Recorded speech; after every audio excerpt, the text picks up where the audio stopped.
September மாதத்தை கர்த்தர் உங்களுக்கு ஆசீர்வாதமாக நடத்தி தருவாராக. கர்த்தருடைய வாக்குத்தத்தத்தை தியானிப்போம். ஏசாயா 49:23 வசனத்திலே சொல்கிறார், நான் கர்த்தர், எனக்கு காத்திருப்பவர்கள் வெட்கப்பட்டு போவதில்லை என்பதை அப்பொழுது அறிந்து கொள்வீர்கள் சொல்கிறார். நான் கர்த்தர், எனக்கு காத்திருக்கிறவர்கள் வெட்கப்பட்டு போவதில்லை சொல்றாரு. ஐ ஆம் த லார்ட்.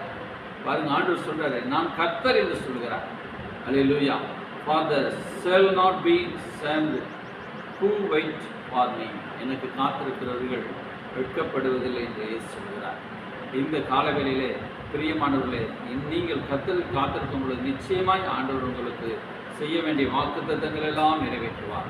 ஆபிரகாமை குறித்து ஆண்டவர் சொல்கிறார், அவன் காத்திருந்து பொறுமையாக என்னுடைய ஆசீர்வாதங்களை பெற்றுக்கொண்டான் என்று எபிரேயர் 6ஆம் அதிகாரத்திலே சொல்லுகிறார். பாருங்கள், வாசிக்கிறேன். 15ஆம் வசனம், 6:15 எபிரேயர்.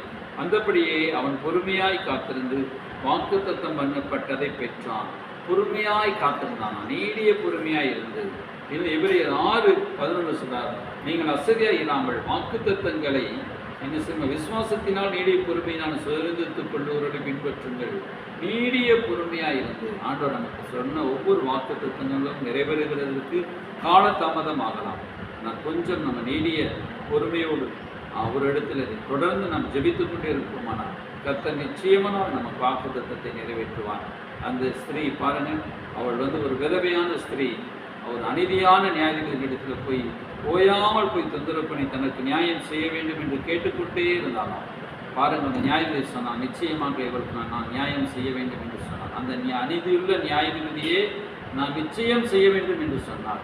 நம்மை நோக்கி இரவு பகல் கூப்பிடுவருடைய காரியங்களிலே தேவன் சீக்கிரத்திலே அவர் நியாயம் செய்வார். சீக்கிரத்திலே உங்கள் ஜெபத்தை கேட்பார்.